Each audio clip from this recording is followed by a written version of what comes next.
नमस्कार, नक्षत्र डिजिटल में आपका स्वागत है। मैं हूं निलय सिंह और आज हम बात करने वाले हैं ईरान, इजराइल और अमेरिका की युद्ध की। और अब तो मिडिल ईस्ट के कई देश भी इसमें शामिल हो गए हैं। इस पर क्या असर होने वाला है, अब तक के क्या अपडेट हैं और अब आगे क्या हो सकता है, हम इस पर चर्चा करेंगे। और इस चर्चा में भाग लेने के लिए हमारे साथ है नक्षत्र न्यूज़ के प्रोग्रामिंग हेड शैलेंद्र झा जी। शैलेंद्र जी, स्वागत है आपका। तो आइए शुरू करते हैं रिपोर्टर्स टॉक।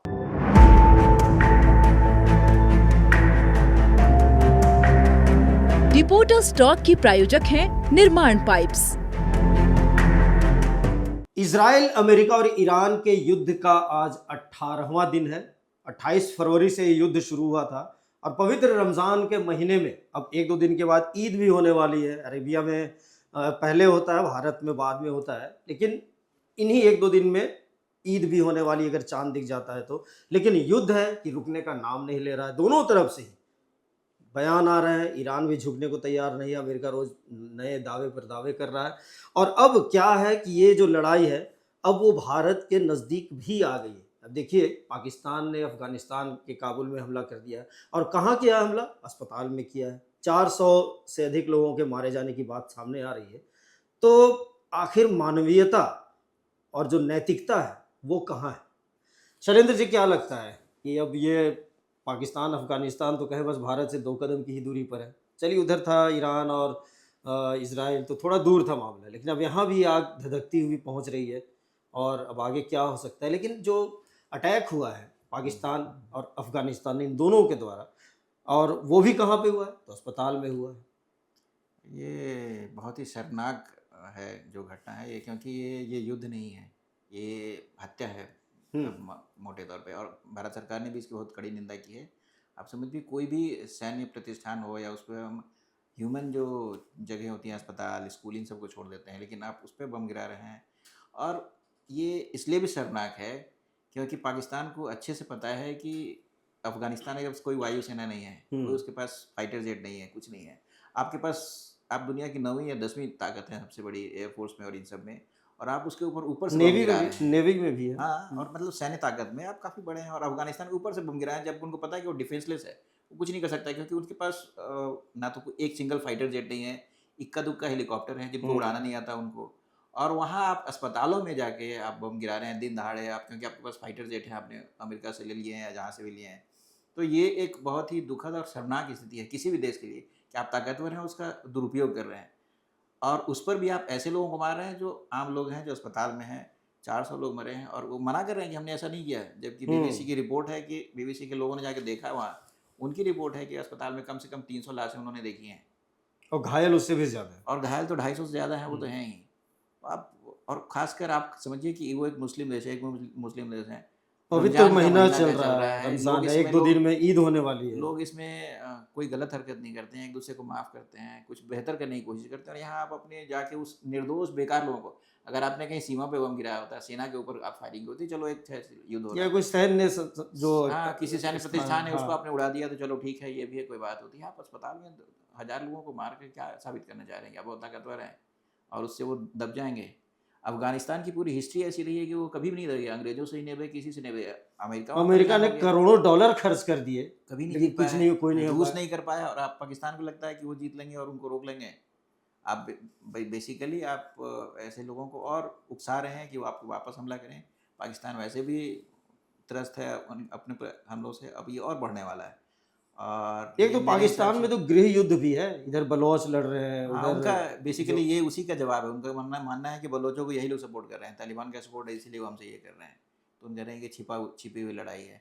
लेकिन सच पूछिए तो हिंदुस्तान में जो कहावत है कि आप दूसरे के लिए गड्ढा खोदोगे, आपके लिए गड्ढा तैयार होता है। उसमें गिरोगे। जो उन्होंने हिंदुस्तान के साथ किया था, आज उनके साथ हो रहा है, और आज उससे बहुत बुरे तरीके से हो रहा है।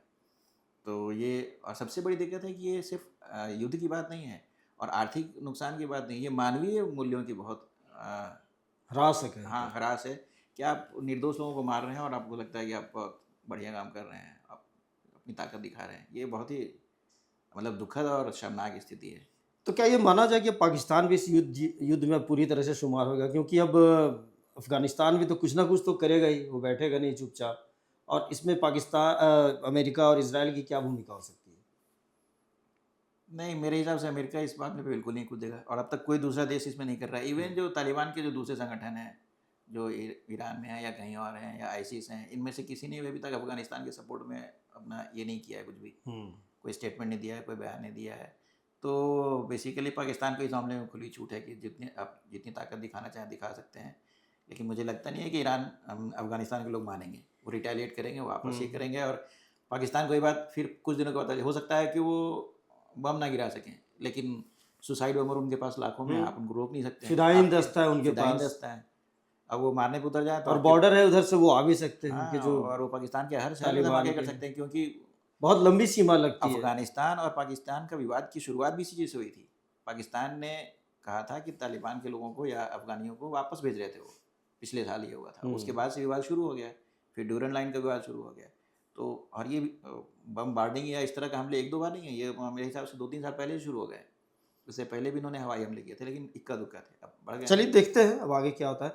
अभी जो ईरान के जो सिक्योरिटी चीफ है अली लारिजानी, उनके मौत की खबर आ रही है और उनके मौत का दावा अमेरिका कर रहा है। क्या लगता है आपको ये कितनी बड़ी ये सफलता, अगर अगर उनके दावों में सच्चाई है? क्योंकि ईरान ने भी इस पर अभी तक कोई कुछ इस पर रिएक्ट नहीं प्रतिक्रिया किया। नहीं, इसमें कोई दो राय नहीं है कि इजरायली जो नेटवर्क है, उनका जासूसी नेटवर्क मोसाद, वो बहुत ही एक्टिव है ईरान में और बहुत डीप है। नहीं तो खामिनेनी का ही मारा जाना इतना आसान नहीं था किसी भी देश के इसके लीडर का। तो ये बहुत अंदर तक सुप्रीम घुसे हैं। लीडर। सुप्रीम लीडर को जब वहाँ तक पहुँच गए तो ये दो उनके तो नीचे हैं। तो मेरे हिसाब से ये अगर इजराइल ने ये काम किया है तो ये बिल्कुल सही है, उसमें कोई गलत नहीं हो सकता है। वो कुछ दिनों में आपको सच्चाई खबर आ जाएगी। मुस्तफा का भी पता नहीं है अभी तक।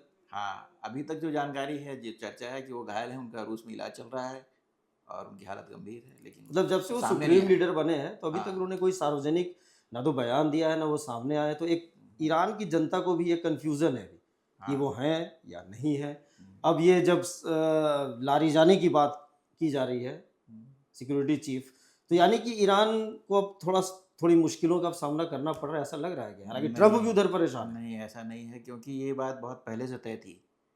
शुरुआती 2-3 दिनों के अंदर ये क्लियर हो गया था कि उनका जो टॉप ये है कमांड है, बहुत नीचे तक है। ऊपर के 2 लोग जाएंगे, 4 नए खड़े हो जाएंगे। इजराइली उनको हाइड्रा कहते हैं कि एक सिर कटता है तो दूसरा सामने आ जाता है। तो जैसे ही आएगा फिर नया कोई लीडर उनका सामने आ जाएगा, कमांडर, और वो सारे वैसे ही कट्टर हैं। ऐसा नहीं है कि कोई एक सॉफ्ट बंदा आ सकता है किसी को। और अमेरिका के पास कोई ऐसा होता तो उनको खड़ा कर दिया होता उन्होंने, और कोई ऐसा आदमी है ही नहीं वहाँ। तो आप एक को मारेंगे फिर दूसरा खड़ा होगा, उसके नीचे उसका बेटा उसका पोता खड़ा हो जाएगा, उसके नीचे कोई और खड़ा हो जाएगा। तो अगला लीडर हमेशा प्रमोट होता जाएगा। आप कितने लोगों को मारेंगे? हर 15 दिन में कोई नया लीडर सामने आ जाएगा। क्योंकि देखिए ट्रम्प ने तो ये सोचा था कि खामेनेई के मरने के बाद ईरान जो है वो बिखर जाएगा, थम जाएगा। हाँ, कुछ इवन रुका भी नहीं। हाँ, लेकिन कोई हाँ। असर नहीं हुआ। और अभी भी जो उनके पास काफ़ी सारे मिसाइल हैं, 2000 के आसपास उनके पास मिसाइल्स हैं। अगर उनको मरना ही होगा तो सारी मिसाइल छोड़ के जाएंगे। और ख़ासकर वैसे लोग जो किसी भी हालत में पीछे नहीं हटना चाहते हैं, तो वो ये इतना आसान नहीं है।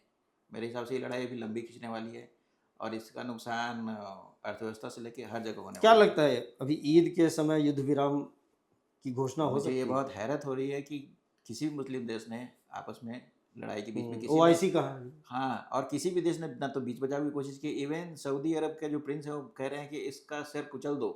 ईरान के लिए अमेरिका से आग्रह कर रहे हैं। और यहाँ तक ट्रम्प से मिले हैं सलमान, हाँ, मोहम्मद बिन सलमान। बेसिकली कई थ्योरीज हैं, यही कहती है कि सलमान के ही उकसावे में आके, प्रिंस सलमान के उकसावे में कि अमेरिका ने अटैक किया, नहीं तो वो अटैक नहीं करने वाला था।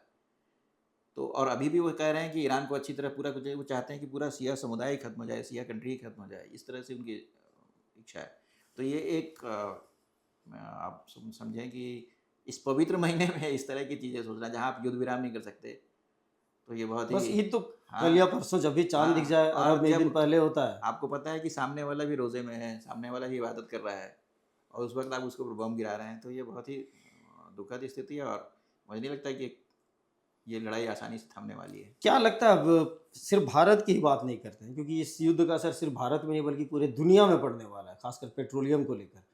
अर्थव्यवस्था और कितना गिरेगी और कितना मुश्किलों का सामना करना पड़ेगा हमें आने वाले दिनों में। पेट्रोलियम ही नहीं, वो जो हॉर्मुज़ स्ट्रेट था, वहाँ से दुनिया की जो बिजनेस है, इकोनॉमी है, उसका 30% के आसपास वहाँ से सप्लाई होता है, वहाँ से आवाजाही होती है जहाज़ों की। रोज़ाना करीब 2.5 से 3 लाख साल में इतने जहाज़ वहाँ से गुजरते हैं, रोज़ाना 300 से 400 मालवाहक जहाज़ गुजरते हैं। तो ये बहुत बड़ा कनेक्शन है, और खासकर ईस्ट वाले इलाकों में जैसे ऑस्ट्रेलिया, ताइवान, इंडोनेशिया, इन सब कंट्रीज़ में वहाँ से सबसे ज़्यादा सप्लाई होता है सारी चीज़ें।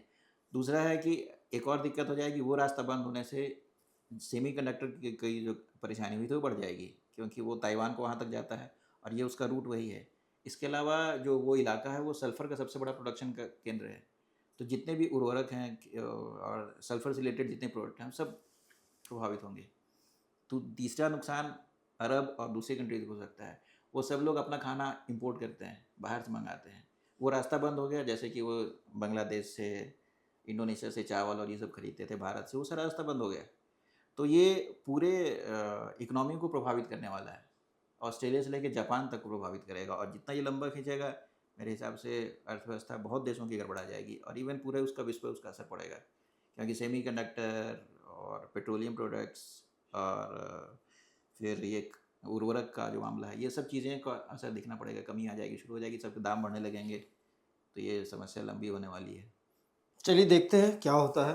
बहरहाल अब ईद का भी त्यौहार आ ही गया है। देखना यह है कि युद्ध विराम की कोई शुरुआत होती है नहीं, क्योंकि अभी शैलेंद्र जी जैसा बता रहे थे कि मुस्लिम देशों ने भी इस पर कोई पहल नहीं की है।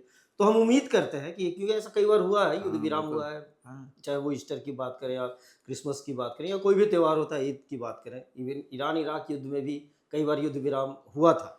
तो हम ये उम्मीद कर सकते हैं कि ईद में कम से कम युद्ध विराम हो और शांति के जो प्रयास हैं वो जारी हों, क्योंकि युद्ध हमेशा से ही विनाशकारी रहा है और इसका फ़ायदा किसी को नहीं है। आने वाले समय में पूरी दुनिया को इसका अंजाम भुगतना पड़ेगा या भुगतना पड़ रहा है। आप देख रहे हैं, चाहे वो एलपीजी की बात करें या पेट्रोलियम पदार्थों की बात करें या फिर आवाजाही की बात करें, मुश्किलों का सामना करना पड़ रहा है। तो आगे आगे देखते हैं क्या होता है, और युद्ध की एक एक अपडेट हम आपको बताते रहेंगे, रिपोर्टर स्टॉक के माध्यम से भी और नक्षत्र डिजिटल में तमाम खबरों के माध्यम से भी। देखते रहिए नक्षत्र न्यूज़। नमस्कार।